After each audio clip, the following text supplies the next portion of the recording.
राधे राधे, जय श्री कृष्णा। मैं सीमा सिंह बड़ों को चरण स्पर्श, छोटों को प्यार और बराबर वालों को नमस्कार करती हूँ। आज हम पूर्णिमा के दिन श्री सत्यनारायण भगवान की व्रत कथा सुनेंगे।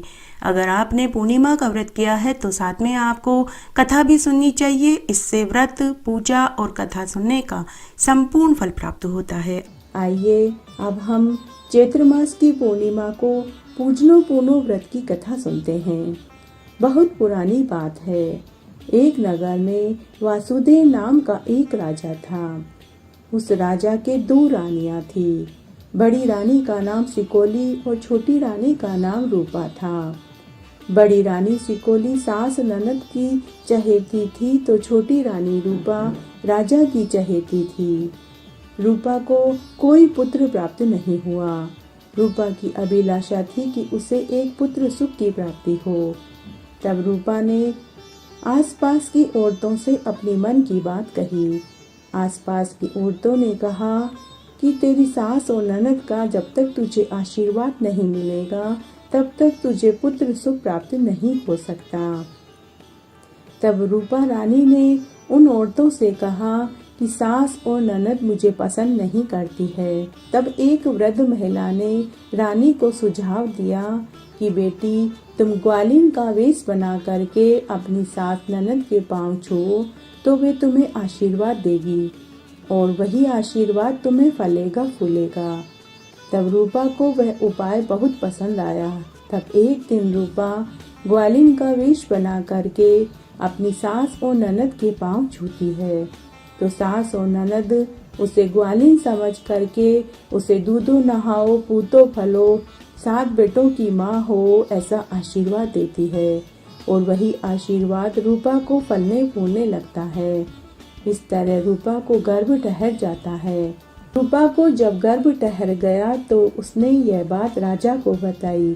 राजा को बहुत प्रसन्नता हुई, लेकिन रूपा को इतनी प्रसन्नता नहीं हुई क्योंकि उसे डर सताने लगा कि प्रसव के समय उसकी कौन देखभाल करेगा, क्योंकि सास, ननद और जेठानी तो उसे पसंद ही नहीं करती है। तब रूपा ने यह बात राजा को बताई। राजा ने कहा कि इसमें चिंता करने की कोई बात नहीं है। मैं तुम्हारे रंग महल में एक घंटी लगवा देता हूँ। जब प्रसव काल समीप आए तो तुम घंटी बजा देना, मैं आकर तुम्हें संभाल लूंगा। इस तरह समय बीतने लगा। जब रूपा का 9वां महीना चल रहा था तो उसे मन में आया कि मैं राजा की परीक्षा लेकर देखूं कि राजा घंटी बजाने से आते हैं या नहीं। तब झूठ माट में ही रूपा प्रसव पीड़ा न होने पर भी घंटी बजा देती है। उस समय राजा दरबार में बैठे हुए थे। घंटी की आवाज सुनकर राजा दौड़ते हुए छोटी रानी के रंग महल में पहुंचे। तब रानी ने राजा से कहा कि मैं तो आपकी परीक्षा ले रही थी। राजा ने कहा कि मैं दरबार का सारा काम छोड़कर तुम्हारे पास आया हूँ। तुमने मुझे मूर्ख बनाया। अब मैं प्रसव काल में भी तुम्हारे घंटी बजाने पर भी नहीं आऊँगा। राजा की बात सुनकर रूपा रानी को बहुत दुख हुआ। अंत में विवश होकर रानी अपनी सास और ननद के पास गई और अपने आने का कारण बताया। तब ननद ने कपटपूर्ण प्रेम दर्शाते हुए कहा कि भाभी, जिस समय तुम्हें दर्द हो तो तुम ओखली में बैठ जाना, तुम्हारा प्रसव सुख पूर्वक हो जाएगा। रानी ने उस बात को सत्य समझा। रानी ने सब कुछ वैसा ही किया, जिससे उसे एक बालक पैदा हुआ और वह ओखली में गिरकर रोने लगा। सास और ननद ने नवजात बच्चे के रोने की आवाज सुनी तो वे उसके पास गई। उस समय रूपा को अर्धबेहोशी आई हुई थी। सास ने ओखली में कंकड़ पत्थर डाल दिए और ननद उस बच्चे को ले जाकर गांव के बाहर दूर एक कचरे के ढेर में उस बच्चे को छोड़ आई। होश आया तो सास ने कहा कि तुमने तो कंकड़ पत्थर पैदा करे हैं। यह सुनकर रानी को बड़ा आश्चर्य हुआ। राजा ने अपनी माँ और बहन से पूछा कि रानी, रूपा को क्या पैदा हुआ? तो माँ और बहन ने राजा से कहा कि तुम्हारी रूपा रानी को तो कंकड़ पत्थर पैदा हुए हैं। यह सुनकर राजा भी मौन हो गए। जिस दिन बालक का जन्म हुआ था उस दिन चैत्र शुक्ल पूर्णिमा थी। उस दिन सौभाग्यवश जब एक कुमारन कूड़ा फेंकने के लिए गई तो उसे एक नवजात शिशु कूड़े में हाथ पैर चलाते हुए और खेलते हुए दिखाई दिया।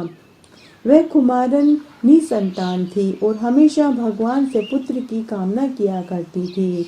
जब उसने नवजात बच्चे को अकेला देखा तो उसने भगवान की देन समझा और उसे वह लेकर घर आ गई और पालने पोसने लगी।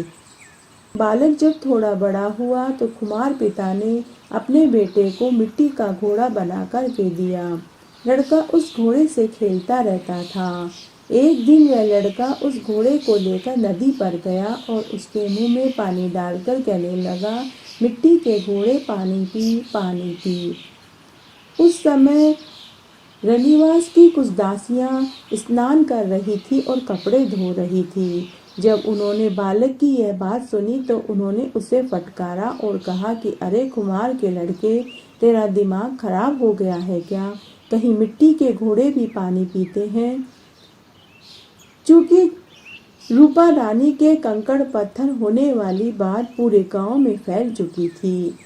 यह बात उस लड़के को भी मालूम थी और भगवान की कृपा से उसे अपने जन्म की पूरी बात याद थी। तब उस लड़के ने उन दासियों से कहा कि यदि रानी के गर्भ से कंकड़ पत्थर पैदा हो सकते हैं तो मिट्टी का घोड़ा भी पानी पी सकता है।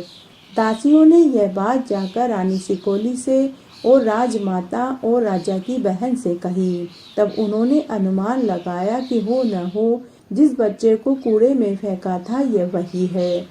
उन्होंने मन ही मन सोचा कि इसका जीवित रहना उचित नहीं है। अगर राजा को पता लगा तो वो हमें मरवा देगा। यह सोचकर राजा की माँ और बहन मलिन वस्त्र पहनकर को भवन में जाकर के बैठ गई। जब राजा को इस बात का पता लगा तो उन्होंने अपनी माँ और बहन से नाराजगी का कारण पूछा।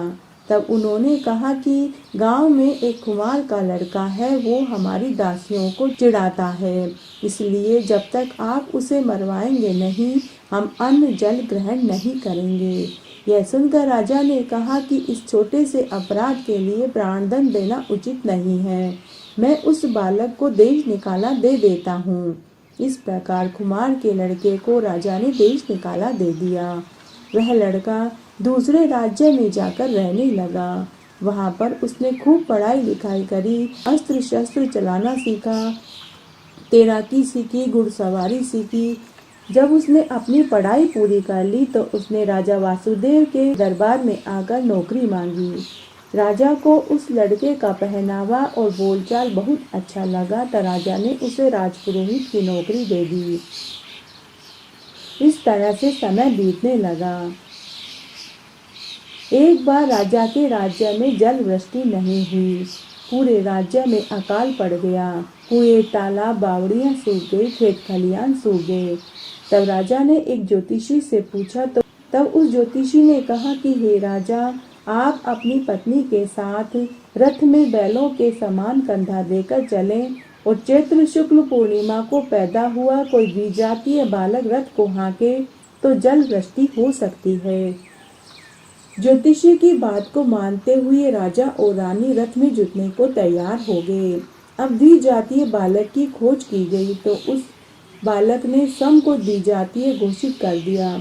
उस बालक ने आकर राजा से कहा कि हे राजा, मैं चैत्र शुक्ल पूर्णिमा को पैदा हुआ हूँ। मेरा जन्म एक छत्राणी से हुआ है किंतु मेरा पालन पोषण एक नीच घर में हुआ है। बालक की बात सुनकर राजा को बड़ी प्रसन्नता हुई। इस बीच उस बालक ने जाकर अपनी माँ रूपा को अपना पूरा परिचय दिया और कहा कि जब रथ में जुटने की बात आए तो आप कह देना कि पहले बड़ी रानी जुटे, उसके बाद मैं जुटूंगी। रानी रूपा ने उसकी बात मान ली। समय आने पर रथ तैयार किया गया। जब रथ में कंधा देने की बात आई तो रानी रूपा ने रथ में जुटने से मना कर दिया और कहा कि पहले कंधा बड़ी रानी दे, तभी मैं कंधा दूंगी। विवश होकर बड़ी रानी सिकोली को भी कंधा देना पड़ा। उसके कंधा देते ही बहुत तेज धूप निकल आई। उस बालक ने पहले से ही मार्ग में कांटे बिखेर दिए थे। अब नीचे से नंगे पाँवों में कांटे चुभते और ऊपर से वह बालक कोड़े बरसाता। रानी सिकोली परेशान और दुखी हो गई और उसे बहुत पीड़ा हुई। किसी प्रकार सीमा तक पहुंचने पर रानी सिकोली की जिंदगी बची। इसके बाद जब छोटी रानी रूपा की बारी आई और उसने कंधा दिया, तभी आसमान में सावनी घटाएं छा गई और बरसात होने लगी। लोग वर्षा को देखकर बहुत प्रसन्न हुए और खुशी के मारे फूले नहीं समाये। सभी प्रजाजन के लोगों ने मान लिया कि यह बालक छोटी रानी का ही है। राजा ने भी उस बालक को हृदय से लगा लिया। सब और आनंद का वातावरण था। इसके बाद वह बालक रनिवास में गया और अपनी दादी, बुआ और सौतेली माता सिकोली से जाकर प्रश्न किया कि हम आए क्या आपके मन में भाए? उन सबका एक ही उत्तर था, बेटा, नाती, पोते किसे बुरे लगते हैं, भतीजे किसे बुरे लगते हैं, आए सो आए, जेठी के हो या लहूरी के हो तो लड़के ही। इस उत्तर को सुनकर बालक राजकुमार ने किसी को दहलीज बनाने का, किसी को मिट्टी के बर्तन बनाने का, तो बड़ी रानी सिकोली को गुपची बनाने का शाप दिया। अंत में उसने अपनी माता से प्रश्न किया कि हे माता, हम आए, बताओ तुम्हारे मन को भाए या नहीं। माता ने उत्तर दिया कि बेटा आए, मैंने न पाला न पोसा न खिलाया न पिलाया, मैं क्या जानूं कैसे आए। यह सुनते ही बालक नवजात शिशु बनकर बाल सुलभ चेष्टा में रोने लगा। तभी रानी के स्तनों से दूध की धार बह निकली और वह बालक दूध पीने लगा। यह समाचार पूरी प्रजा में फैल गया। जब राजा को पता लगा तो उसकी खुशी का ठिकाना नहीं रहा। सब बातों का पता चल जाने पर राजा ने निर्धनों को खूब दान दिया और खूब बधाइयाँ गाई गई और तोप छोड़ी गई। जब राजा ने इसका पता पूछा, तब राजा ने इसकी सच्चाई जानी। तब एक दासी ने राजा को पूरी सच्चाई बताई कि रूपा रानी को तो पुत्र ही पैदा हुआ था, परंतु आपकी माँ, बहन और बड़ी रानी ने उसे कचरे के ढेर में जाकर रख दिया और उसे एक कुमारी ने पाला। राजा को यह बात पता चली तो राजा अपनी माँ, बहन और बड़ी रानी को दंड देने लगा, तो छोटी रानी रूपा ने उन्हें रोक दिया। छोटी रानी की सास और ननद और बड़ी रानी का भी हृदय परिवर्तन हो चुका था और उन्होंने छोटी रानी को गले से लगा लिया और वे सब मिलजुल कर रहने लगे। उसी दिन से यह पूजनो पुनो व्रत स्त्रियों द्वारा किया जाने लगा। निसंतान दंपति अगर चैत्र मास की पूर्णिमा का व्रत करते हैं तो उन्हें पुत्र रत्न की प्राप्ति होती है। जय हो श्री सत्यनारायण भगवान की जय। एक बार एक नगर में एक साहूकार दंपति थे। उनकी शादी को अनेक बरस हो गए, लेकिन उन्हें औलाद सुख की प्राप्ति नहीं हुई। साहूकार के घर में धन दौलत की कोई कमी नहीं थी। एक दिन साहूकार सुबह सुबह जा रहा था तो सामने से उसे एक किसान अपने खेत में जाने के लिए आता हुआ दिखाई दिया। उसने जैसे ही साहूकार को सामने से आता देखा तो वह झट से मुड़ गया और बोला कि आज तो मेरा दिन ही खराब जाएगा। आज मैंने इस साहूकार का मुंह देख लिया। जब साहूकार ने सुना तो उसे बहुत दुख हुआ।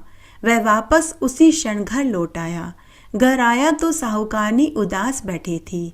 साहूकार ने साहूकारनी से उसकी उदासी का कारण पूछा तो साहूकारनी अपने पति से बोली कि हे स्वामी, अभी अभी हमारे आंगन में चिड़ियाओं का एक झुंड आया तो मैंने उन्हें दाना डाला तो वे चिड़ियाएं बिना दाना चुगे ही यह कहकर उड़ गई कि अरे इस घर में तो बच्चे ही नहीं हैं, दाना कहाँ से मिलेगा। यह सुनकर साहूकार ने अपनी पत्नी को किसान वाली बात बताई। दोनों साहूकार दंपति उदास मन से बैठ गए कि तभी उनकी मुंहबोली बहन आई। मुंहबोली बहन ने जब अपने भाई भाभी को उदास देखा तो उनसे उनकी उदासी का कारण पूछा। साहूकार दंपति ने अपनी मुंहबोली बहन को पूरी बात बताई तो मुंहबोली बहन बोली कि तुम दोनों हर पूर्णिमा का व्रत करो, भगवान सत्यनारायण और महादेव पार्वती जी का पूजन करो, भगवान महादेव के मंदिर में चारों प्रहर की पूजा करो, तुम्हें औलाद सुख जरूर मिलेगा। उसी दिन से साहूकार दंपति ने महादेव जी की पूजा करनी शुरू कर दी और हर पूर्णिमा का व्रत करने लगे। इस तरह 3 साल बीत गए। तब एक दिन साहूकार दंपति की निस्वार्थ भक्ति को देखकर माता पार्वती जी महादेव जी से बोली कि हे प्रभु, मृत्यु लोक में यह साहूकार दंपति आपके अनन्य भक्त हैं, आपकी हमेशा पूजा करते हैं और हर पूर्णिमा का व्रत करते हैं। आपको इनकी इच्छा पूरी करनी चाहिए। तो महादेव जी बोले कि हे गोरा, ये दोनों पति पत्नी पुत्र के लिए मेरी पूजा करते हैं और पूर्णिमा का व्रत करते हैं, लेकिन विधाता ने इनके भाग्य में औलाद का सुख ही नहीं लिखा, तो फिर मैं किस तरह इन्हें औलाद सुख दे सकता हूँ। तो माता पार्वती बोली कि हे प्रभु, क्या आपकी कृपा ही आपके भक्तों के लिए काफ़ी नहीं? आप अपनी कृपा से इन्हें एक औलाद का सुख दे दीजिए। तब पार्वती जी के हट के आगे महादेव जी को झुकना ही पड़ा। तब एक बार महादेव जी ने एक रात्रि को स्वप्न में साहूकार को दर्शन देकर कहा कि हे पुत्र, मैं तेरी पूजा और व्रत से खुश हुआ। मैं तुझे एक पुत्र का वरदान देता हूँ, परंतु तुम्हारा पुत्र 16 साल तक ही जीवित रहेगा। उसके बाद उसकी मृत्यु हो जाएगी, क्योंकि विधाता ने तेरे और तेरी पत्नी के भाग्य में पुत्र सुख ही नहीं लिखा। इससे ज़्यादा मैं और कुछ नहीं कर सकता। ऐसा कहकर भगवान महादेव अंतर्ध्यान हो गए। दूसरे दिन साहूकार जब सोकर उठा तो उसे अपने रात्रि के स्वप्न वाली बात याद आई। उसने अपनी स्वप्न वाली बात अपनी पत्नी को बताई। स्वप्न की बात सुनकर साहूकार दंपति को आधी खुशी और आधा दुख हुआ।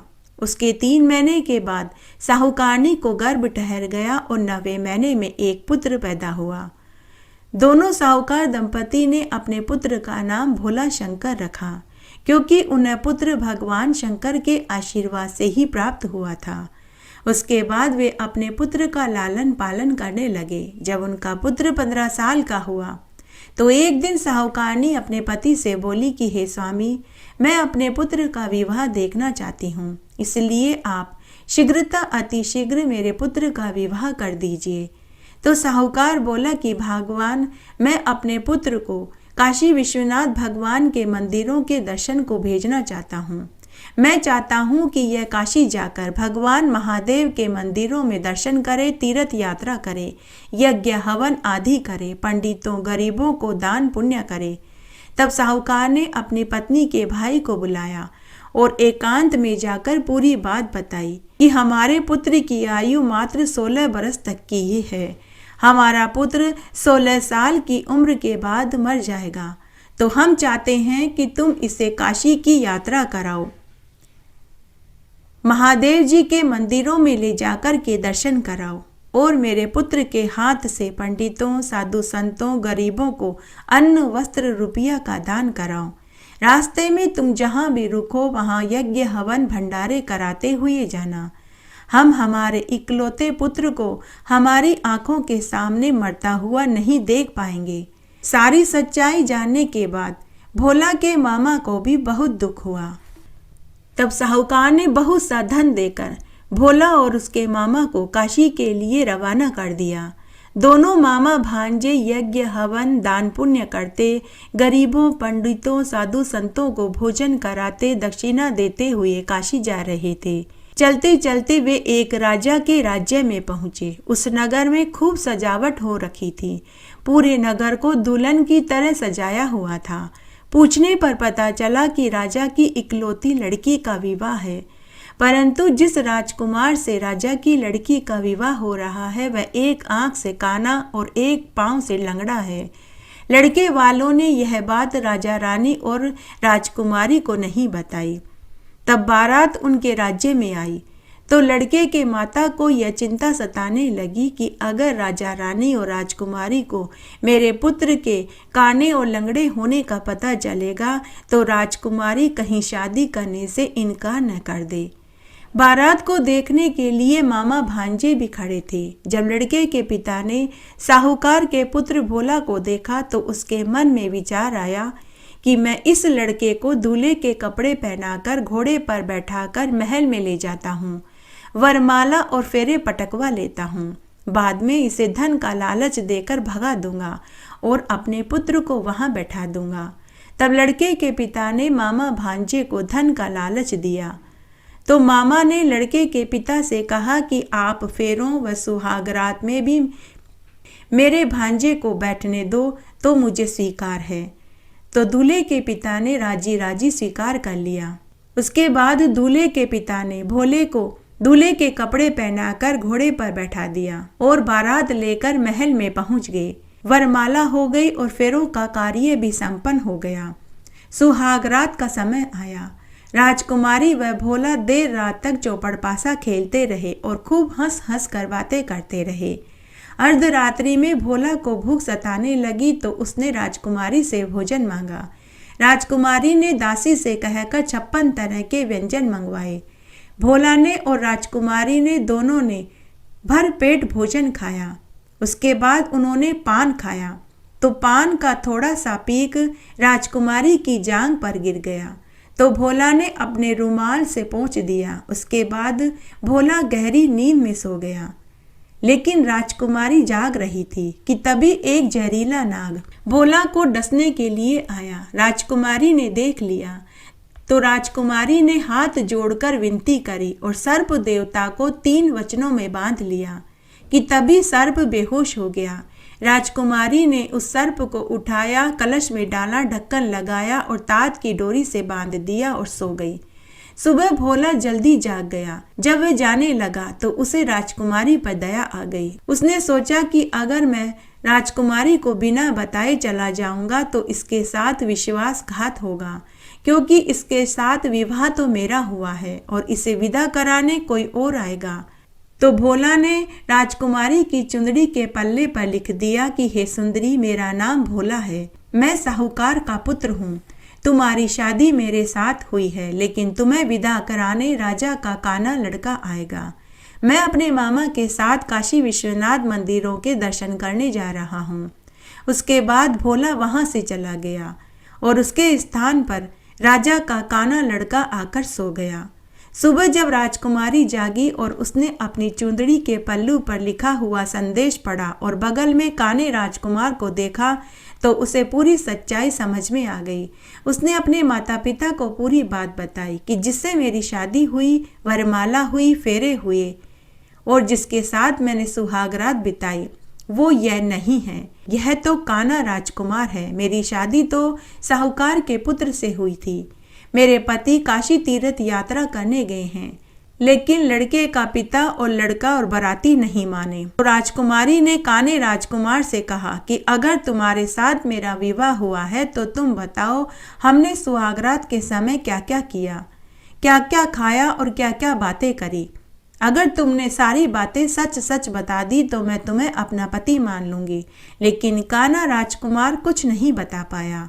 तब राजा रानी ने अपनी राजकुमारी को काने राजकुमार के साथ विदा नहीं किया। बारात बैरंग लौट गई।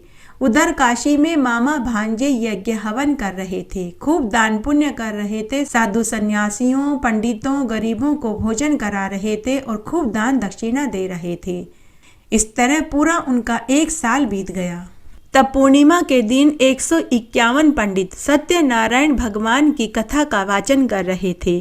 भंडारा हो रहा था, गरीबों को खूब दान दिया जा रहा था कि तभी भोला अपने मामा के पास आया और बोला कि मामा, मेरी तबीयत ठीक नहीं है, मैं सोना चाहता हूँ। तो मामा ने कहा कि भांजे, तू अंदर कमरे में जाकर सो जा, तब तक मैं ये यज्ञ का काम निपटा कर आता हूँ। भोला अंदर कमरे में जाकर सो गया कि उसी क्षण उसके पान पखेरु उड़ गए। थोड़ी देर बाद मामा अपने भांजे को देखने कमरे में आया तो उसे उसका भांजा मृत मिला। मामा ने सोचा कि अगर अभी रोना पीटना कर दूंगा तो यज्ञ का कार्य अधूरा रह जाएगा। बाहर भंडारा चल रहा है, साधु संत और पंडित भोजन कर रहे हैं, पहले मैं यह सारा कार्य निपटा लेता हूँ। तब उसने यज्ञ का कार्य पूर्ण किया, सभी को भोजन खिला दिया और सभी को दक्षिणा देकर विदा कर दिया। जब सब चले गए तो उसके बाद मामा जोर जोर से रोने लगा। संयोगवश माता पार्वती और महादेव जी आकाश मार्ग से भ्रमण करते हुए जा रहे थे। जब उन्होंने किसी के रोने की आवाज़ सुनी तो माता पार्वती जी ने महादेव जी से कहा कि हे प्रभु, कोई दुखीहारा रो रहा है, उसके दुख को आप दूर कर दो। तब महादेव और पार्वती जी वहां पहुंचे तो उन्होंने देखा कि उनके आशीर्वाद से दिया हुआ साहूकार का पुत्र मृत पड़ा है और उसका मामा जोर जोर से रो रहा है। तो माता पार्वती बोली कि हे प्रभु, यह तो उसी साहूकार का पुत्र है जो आपके वरदान से हुआ था। तो महादेव जी बोले कि हे गौरा, इसकी आयु इतनी ही थी। लेकिन पार्वती जी ने अपने मनोबल से पता लगा लिया कि साल भर पहले इसकी शादी हो चुकी है। तब माता पार्वती जी महादेव जी से बोली कि हे प्रभु, यह तो शादीशुदा है, इसकी नवविवाहिता ने तो अभी वैवाहिक सुख भी नहीं भोगा है, उस बेचारी का क्या कसूर है? वो बेचारी तो बालकपन में ही विधवा हो जाएगी। अगर इसके मरने की खबर इसकी नवविवाहिता और इसके माता पिता को लगेगी तो वे सभी तड़प तड़प कर मृत्यु को प्राप्त हो जाएंगे। इसके साथ साथ 3 जिंदगियां जुड़ी है। हे प्रभु, इसे जीवन दान दे दीजिए। माता पार्वती जी के बार बार आग्रह करने पर महादेव जी को साहूकार के बेटे को जीवन दान देना ही पड़ा। महादेव जी की कृपा से भोला जीवित हो गया। भांजे को जीवित देखकर मामा बहुत खुश हुआ। भांजे ने अपने मामा से पूरी बात कही कि मुझे तो महादेव जी ने जीवन दान दिया है। यह सुनकर मामा बहुत खुश हुआ। वे उसी तरह यज्ञ करते हुए, ब्राह्मणों गरीबों को भोजन कराते हुए, दक्षिणा देते हुए वापस घर की ओर जा रहे थे कि रास्ते में उसी राजा का नगर आया। मामा भांजे ने सोचा कि एक बार महल में जाकर देखना चाहिए कि राजकुमारी के साथ क्या हुआ। तो वे महल में देखने पहुंचे। राजकुमारी हमेशा की तरह महल के झरोके में बैठी थी। उसने जैसे ही अपने पति को देखा तो वह पहचान गई। उसने अपने माता पिता से कहा कि यही मेरा पति है। तब राजा रानी ने पूरे आदर सम्मान के साथ अपनी राजकुमारी को खूब सारा दान दहेज, हाथी घोड़े ऊंट, दास दासियों के साथ रथ में बैठाकर जवाई के साथ विदा कर दिया। जब मामा भांजे पूरे लाव लश्कर के साथ और नई राजकुमारी के साथ गांव में पहुंचे तो गांव के पनघट पर कुछ पनिहारनें पानी भर रही थी। तो उनमें से एक पनिहारन भागी भागी साहूकार के घर गई और बोली, अरे साहूकारनी, बधाई हो, तुम्हारे बेटा बहू खूब दान दहेज लेकर लाव लश्कर के साथ रथ में बैठकर आ रहे हैं। तो साहूकार दंपति बोले कि अरे क्यों जले पर नमक छिड़कती है? तो परिहारिन बोली कि मैं सच कहती हूँ। तभी साहूकारनी ने अपने गले का 9 लड़का सोने का हार बधाई के तौर पर पनिहारिन को दे दिया कि तभी दूर उन्हें धूल उड़ती दिखाई दी। पास आने पर बेटा बहू आते दिखाई दे। उस दिन पूर्णिमा का दिन था। साहूकार दंपति उस दिन सुबह से ही भूखे प्यासे थे। उन्होंने अन्न जल ग्रहण नहीं किया था। उन्होंने प्रण लिया था कि अगर आज हमारा बेटा जीवित नहीं आया तो हम दोनों अपने प्राण त्याग देंगे। साहूकार दंपति अपने बेटा बहू का खूब आदर सत्कार किया। गांव की औरतों को बुलाकर मंगल गीत गवाएंगे, पूरे गांव में लड्डू बंटवाएंगे। जो कोई भी पूर्णिमा का व्रत करता है, महादेव पार्वती जी का पूजन करता है, कथा महात्म्य को सुनता है, उनके सभी दुख दूर हो जाते हैं और उनकी मनोकामनाओं को महादेव जी और माता पार्वती जी पूरी कर देते हैं। जय हो श्री सत्यनारायण भगवान की जय। जय हो श्री लक्ष्मी नारायण भगवान की जय। पहला अध्याय। एक समय नैमिषारण्य तीर्थ में सोनकादि 88,000 ऋषियों ने श्री सूत जी से पूछा कि हे प्रभु, इस कलयुग में वेद विद्या रहित मनुष्यों को प्रभु भक्ति किस प्रकार मिलेगी तथा उनका उद्धार कैसे होगा? इसलिए हे मुनि श्रेष्ठ, कोई ऐसा तप कहिए जिससे थोड़े समय में पुण्य प्राप्त होवे तथा मन वांछित फल मिले। वह कथा सुनने की हमारी बहुत इच्छा है। सर्वशास्त्र ज्ञाता श्री सूत जी बोले कि हे वैष्णवों में पूज्य, आप सब ने सर्व प्राणियों के हित की बात पूछी है। अब मैं उस श्रेष्ठ व्रत को आप लोगों से कहूँगा जिस व्रत को नारद मुनि ने श्री लक्ष्मी नारायण भगवान से पूछा था। एक समय योगीराज नारद जी दूसरों के हित की इच्छा से अनेक लोकों में घूमते हुए मृत्युलोक में गए। वहां बहुत योनियों में जन्मे हुए सभी मनुष्यों को अपने अपने कर्मों के द्वारा अनेक दुखों से पीड़ित देखकर वे सोचने लगे कि किस यत्न के करने से इनके दुखों का नाश हो सकेगा। ऐसा मन में सोचकर नारद मुनि विष्णुलोक में गए। वहां श्वेत वर्ण 4 भुजाओं वाले देवों के ईश नारायण को, जिनके हाथों में शंख चक्र गदा और पद्म थे तथा वरमाला पहने हुए थे, नारद मुनि देखकर स्तुति करने लगे और बोले कि हे ईश्वर, आप अत्यंत शक्ति से संपन्न हैं। मन तथा वाणी भी आपको नहीं पा सकती। आपका आदि मध्य और अंत नहीं। निर्गुण स्वरूप सृष्टि के कारण भूत और भक्तों के दुखों को नष्ट करने वाले हो। आपको मेरा नमस्कार है। नारद मुनि से इस प्रकार की स्तुति सुनकर विष्णु भगवान बोले कि हे नारद मुनि, आपके मन में क्या है? आपका यहाँ किस काम के लिए आगमन हुआ है? निसंकोच होकर कहो। तब नारद मुनि बोले कि हे प्रभु, मृत्युलोक में सभी मनुष्य जो अनेक योनियों में पैदा हुए हैं, अपने अपने कर्मों के द्वारा अनेक प्रकार के दुखों से दुखी हो रहे हैं। हे नाथ, अगर आप मुझ पर दया रखते हो तो बतलाइए कि उन मनुष्यों के सभी दुख थोड़े से ही प्रयत्न से कैसे दूर हो सकते हैं। तब भगवान बोले कि हे नारद मुनि, मनुष्य की भलाई के लिए तुमने बहुत अच्छी बात पूछी है। जिस काम के करने से मनुष्य मोह से छूट जाता है, वह मैं तुमसे कहता हूँ, तुम ध्यान से सुनो। बहुत पुण्य देने वाला स्वर्ग तथा मनुष्य लोक दोनों में दुर्लभ एक उत्तम व्रत है। आज मैं प्रेमवश होकर तुमसे कहता हूँ। सत्यनारायण भगवान का यह व्रत अच्छी तरह विधान पूर्वक करके मनुष्य इस लोक के समस्त सुखों को भोग कर मरने पर मोक्ष को पाता है। श्री भगवान के वचन सुनकर नारद मुनि बोले कि हे प्रभु, उस व्रत का क्या फल है, क्या विधान है? किसने यह व्रत किया? किस दिन यह व्रत करना चाहिए? कृपा करके आप हमें विस्तार से कहिए।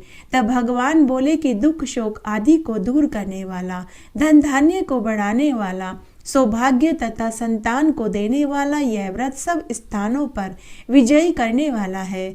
भक्ति और श्रद्धा के साथ पूर्णिमा के दिन से सत्यनारायण भगवान के शाम के समय ब्राह्मणों बंधुओं के साथ धर्म परायण होकर पूजा करें। भक्ति भाव से नैवेद्य, केले का फल, घी, दूध, गेहूं का चूर्ण, ये सभी सामान सवाया लेवे। गेहूं के अभाव में साठी का चूर्ण, शक्कर और गुड़ भी ले सकता है। सभी भक्षण योग्य पदार्थ भगवान को अर्पण कर देवें और बंधु बांधुओं सहित ब्राह्मणों को भोजन करावें। उसके बाद सम भोजन करें। नृत्य गीत आदि का आचरण करके श्री सत्यनारायण भगवान का स्मरण करता हुआ समय व्यतीत करे। इस तरह व्रत करने पर मनुष्य की इच्छा अवश्य पूरी होती है। विशेषकर कली काल में भूमि पर यही मोक्ष का सबसे सरल उपाय है। जय हो श्री सत्यनारायण भगवान की जय।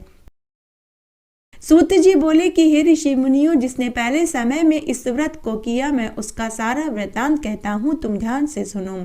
सुंदर काशीपुरी नगरी में एक अति निर्धन ब्राह्मण रहता था। वह भूख और प्यास से बेचैन हुआ नित्य ही पृथ्वी पर घूमा करता था। ब्राह्मणों से प्रेम करने वाले भगवान ने ब्राह्मण को दुखी देखकर बूढ़े ब्राह्मण का रूप धारण करके उसके पास गए और आदर के साथ पूछने लगे कि हे विप्र, नित्य दुखी हुआ पृथ्वी पर क्यों घूमता है? हे श्रेष्ठ ब्राह्मण, यह सब मुझसे कहो, मैं सुनना चाहता हूँ। तब वह ब्राह्मण बोला कि हे भगवान, यदि आप इसका उपाय जानते हो तो कृपा करके कहो। वृद्ध ब्राह्मण वेश में भगवान बोले कि सत्यनारायण भगवान मनवांछित फल को देने वाले हैं, इसलिए हे ब्राह्मण, तू उनका पूजन कर, जिसका पूजन करने से मनुष्य सभी दुखों से छूट जाता है। ब्राह्मण को व्रत का सारा विधान बतलाकर बूढ़े ब्राह्मण का रूप धारण करने वाले सत्यनारायण भगवान अंतर्ध्यान हो गए। जिस व्रत को वृद्ध ब्राह्मण ने बतलाया, मैं उसको करूंगा, यह निश्चय करने पर उस ब्राह्मण को रात्रि में नींद भी नहीं आई। वह सवेरे ही उठ सत्यनारायण भगवान के व्रत का संकल्प करके भिक्षा के लिए चला गया। उस दिन उसको भिक्षा में बहुत सा धन मिला। इससे वह बंधु बांधुओं के साथ सत्यनारायण भगवान का उसने व्रत किया। उस व्रत को करने से वह ब्राह्मण सभी दुखों से छूटकर अनेक प्रकार की संपत्तियों से युक्त हुआ। उस समय से वह ब्राह्मण हर महीने पूर्णिमा के दिन से सत्यनारायण भगवान का व्रत करने लगा। इस तरह नारद जी ने सत्यनारायण का कहा हुआ यह व्रत मैंने तुमसे कहा। हे विप्रो, अब मैं और तुमसे क्या कहूँ? तब ऋषि बोले कि हे मुनिवर, संसार में उस ब्राह्मण से सुनकर किस किस ने इस व्रत को किया, वह सब हम सुनना चाहते हैं। इसके लिए हमारे मन में अपार श्रद्धा है। सूत जी बोले कि हे ऋषि मुनियों, जिसने इस व्रत को किया वह सब मैं तुमसे कहता हूँ। एक समय वह ब्राह्मण धन और ऐश्वर्य के साथ बंधु बांधुओं के साथ व्रत करने को तैयार हुआ। उसी समय एक लकड़ी बेचने वाला बूढ़ा आदमी आया। बाहर लकड़ियों को रख कर ब्राह्मण के मकान में गया। प्यास से दुखी लकड़हारा उनको व्रत करते हुए देखकर नमस्कार करके कहने लगा कि आप ये क्या कर रहे हो, इसको करने से क्या फल मिलता है, कृपा करके मुझसे कहो। ब्राह्मण ने कहा कि सब मनोकामनाओं को पूरा करने वाला यह सत्यनारायण भगवान का व्रत है। इसकी ही कृपा से मेरे यहाँ धन दाने की प्राप्ति हुई है। ब्राह्मण से व्रत के बारे में जानकर लकड़हारा बहुत प्रसन्न हुआ। चरणामत लेकर प्रसाद खाने के बाद वह घर आया। लकड़हारे ने मन में संकल्प किया कि आज गांव में लकड़ी बेचने से जो धन मिलेगा मैं उसी से श्री सत्यनारायण भगवान का उत्तम व्रत करूंगा। यह मन में विचार कर वह बूढ़ा लकड़हारा लकड़ियां अपने सिर पर रख कर जिस नगर में धनवान लोग रहते थे वह ऐसे सुंदर नगर में गया। उस रोज उसे उन लकड़ियों का दाम पहले दिनों से चौगुना मिला।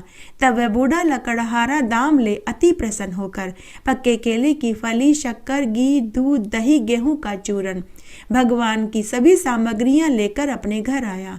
फिर उसने अपने बंधु बांधुओं को बुलाकर भगवान का पूजन किया, व्रत किया और आरती करी। उस व्रत के प्रभाव से वह बूढ़ा लकड़हारा धन धान्य पुत्र से युक्त हो इस संसार के समस्त सुखों को भोग कर मरने के बाद बैकुंठ को प्राप्त हुआ। जय हो श्री सत्यनारायण भगवान की जय। तीसरा अध्याय।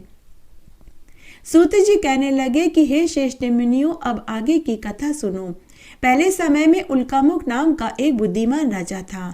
वह सत्यवक्ता और जितेंद्रिय था। प्रतिदिन देव स्थानों में जाता, गरीबों को धन देकर उनके कष्ट दूर किया करता था। उसकी पत्नी कमल के समान मुख वाली और सती साध्वी थी। भद्रशिला नदी के तट पर उन दोनों ने सत्यनारायण भगवान का व्रत किया। उस समय वहां एक साधु वेश्य आया। उनके पास व्यापार के लिए बहुत सा धन था। वह नाव को किनारे पर ठहराकर राजा के पास गया और राजा को व्रत करते हुए देखकर विनय के साथ पूछने लगा कि हे महाराज, भक्ति युक्त चित्त से आप ये क्या कर रहे हैं? मेरी सुनने की अपार इच्छा है, कृपया करके आप मुझे बताइए। तो राजा ने कहा कि हे साधु, अपने बंधुओं के साथ पुत्र को देने वाला महाशक्तिवान सत्यनारायण भगवान का व्रत और पूजन कर रहा हूँ। राजा के वचन सुनकर साधु ने कहा कि हे महाराज, मुझसे इस व्रत का पूरा विधान कहिए। मैं भी आपके कथनानुसार इस व्रत को करूंगा। मेरी भी कोई संतान नहीं है और निश्चय ही इस व्रत को करने से मुझे भी संतान सुख की प्राप्ति होगी। राजा से व्रत का सारा विधान सुनकर व्यापार से निवृत्त हो वह आनंद के साथ अपने घर आया। साधु ने अपनी स्त्री को संतान देने वाले व्रत का समाचार सुनाया और कहा कि जब मेरे संतान होगी तब मैं इस व्रत को करूंगा। एक दिन उसकी स्त्री लीलावती पति के साथ आनंदित हो सांसारिक धर्म में प्रवृत्त होकर सत्यनारायण भगवान की कृपा से गर्भवती हो गई।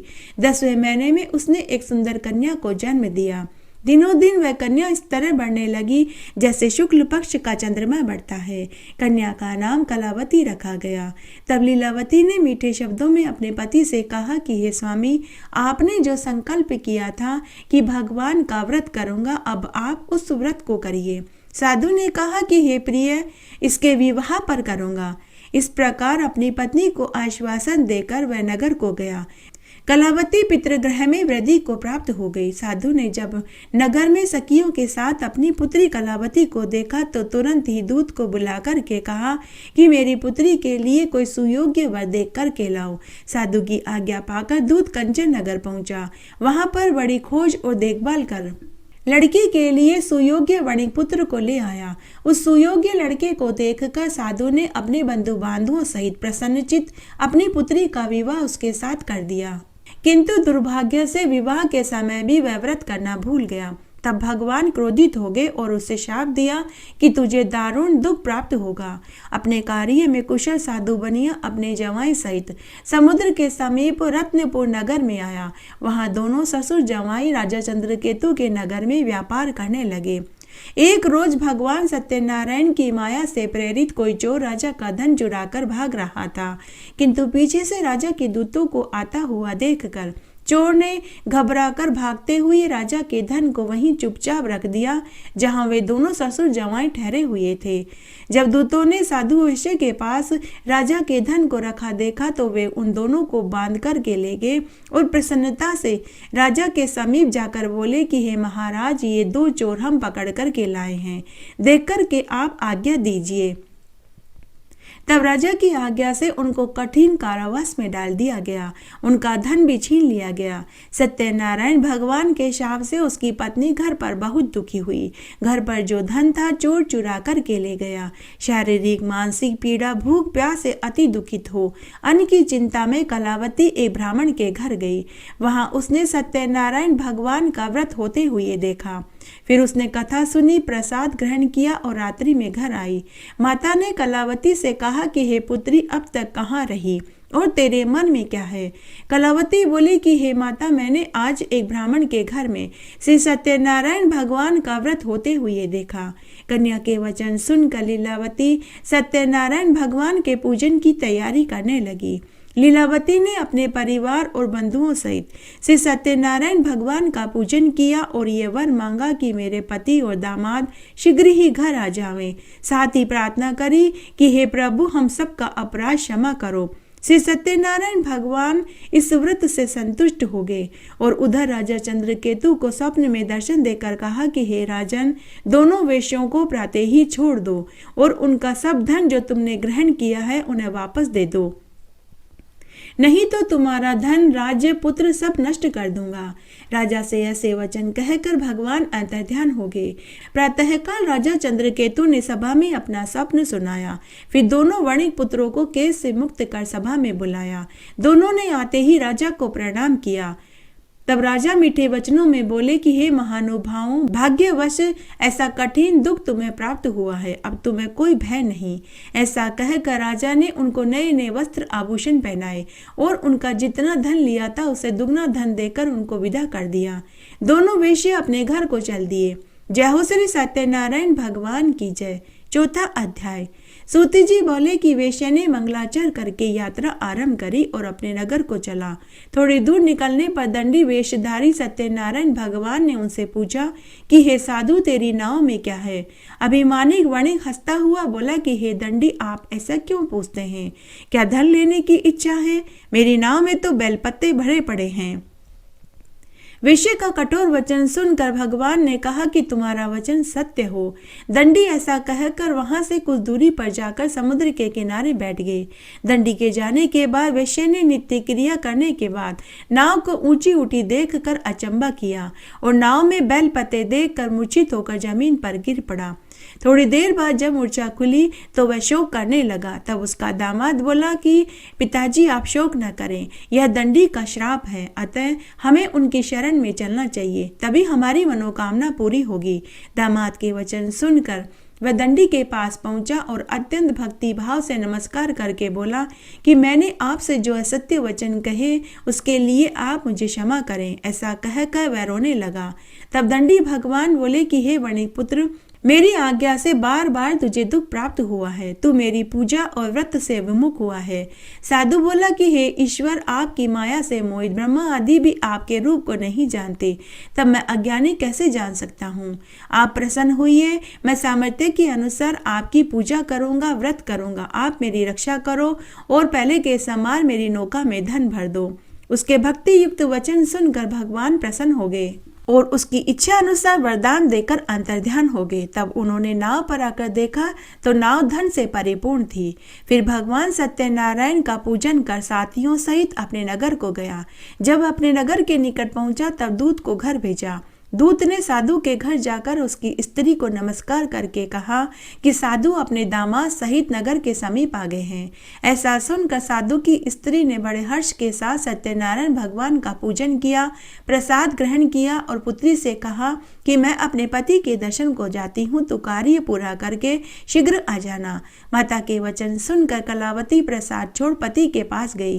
प्रसाद अवज्ञा के कारण सत्यदेव भगवान रुष्ट हो गए और उसके पति को नाव सहित पानी में डुबो दिया। कलावती अपने पति को न देखकर रोती हुई जमीन पर गिर पड़ी। इस तरह नौका को डूबा हुआ और कन्या को रोता देखकर साधु दुखित हो गया और हाथ जोड़कर सत्यनारायण भगवान से बोला कि हे प्रभु, मुझसे या मेरे परिवार से जो भूल हुई है उसे क्षमा करो। उसके दीनहीन वचन सुनकर सत्यदेव भगवान प्रसन्न हो गए और आकाशवाणी हुई कि हे साधु, तेरी कन्या मेरे प्रसाद को छोड़कर आई है, इसलिए इसका पति अदृश्य हुआ है। यदि यह घर जाकर प्रसाद खाकर लौटे तो इसे इसका पति अवश्य मिलेगा। ऐसी आकाशवाणी सुनकर कलावती घर गई, प्रसाद खाकर आई। फिर उसने आकर पति के दर्शन किए। उसके बाद साधु ने बंधु बांधुओं सहित श्री सत्यदेव भगवान का विधि पूर्वक पूजन किया, कथा सुनी, आरती करी।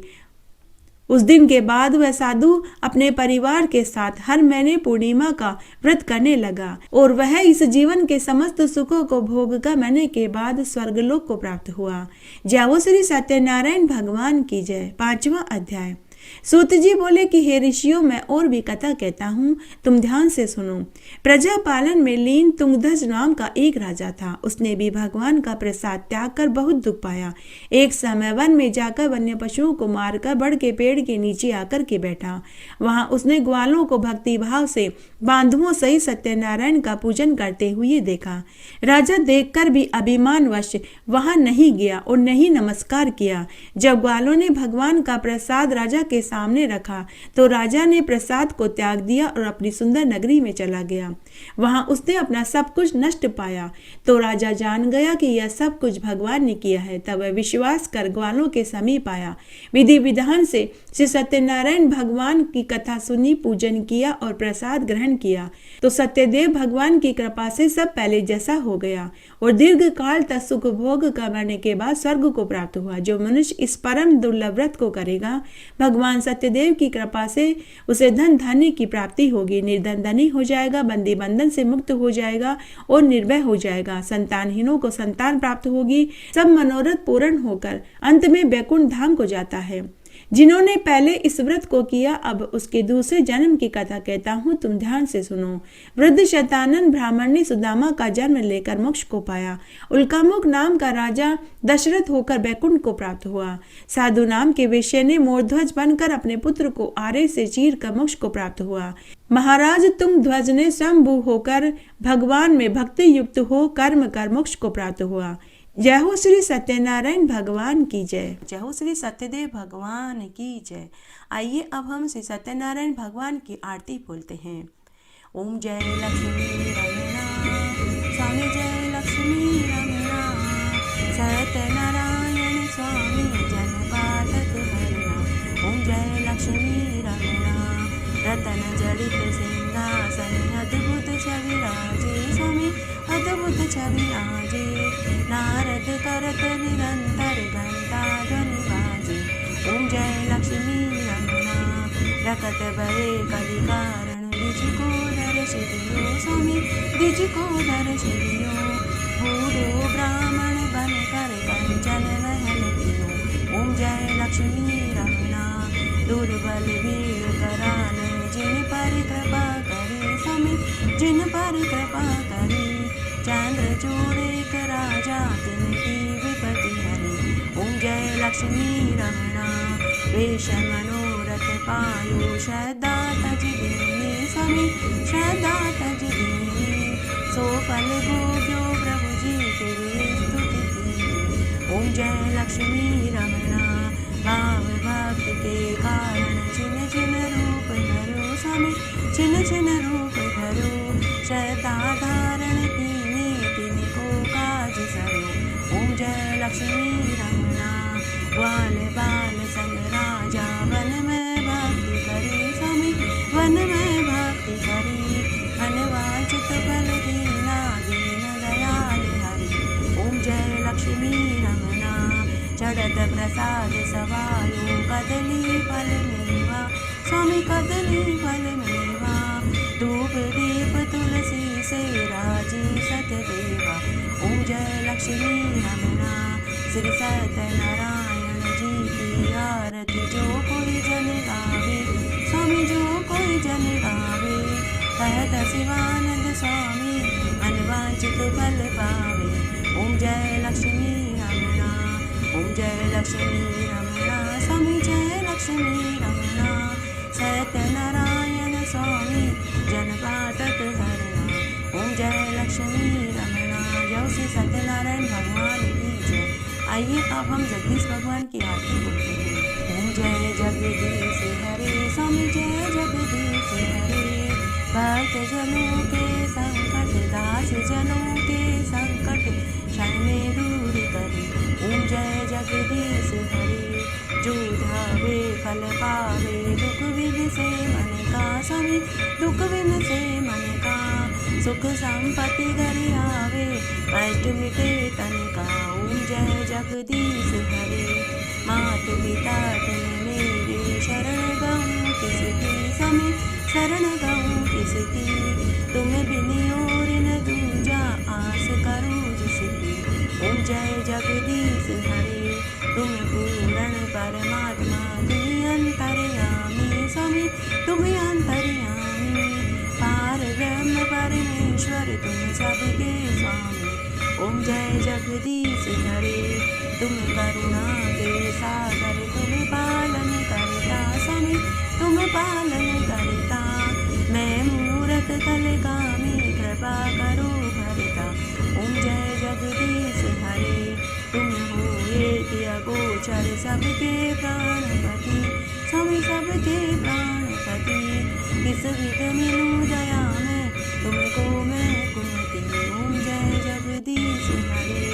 दीन बंधु दुख हरता तुम ठाकुर मेरे स्वामी तुम रक्षक मेरे। अपने हाथ उठाओ द्वार बड़ा तेरे। ओम जय जगदीश हरे। विषय विकार मिटाओ पाप हरो देवा स्वामी पाप हरो देवा। श्रद्धा भक्ति बढ़ाओ संतन की सेवा। ओम जय जगदीश हरे। इस तरह आज हमने पूर्णिमा के दिन श्री सत्यनारायण भगवान की संपूर्ण व्रत कथा सुनी। साथ ही सत्यनारायण भगवान की आरती और जगदीश भगवान की आरती सुनी। आशा करती हूँ यह वीडियो आपको जरूर पसंद आएगा। मेरे साथ बने रहने के लिए आपका धन्यवाद। आगे आने वाली कथा कहानियों के लिए भी आप इसी तरह मेरे साथ बने रहें। धन्यवाद।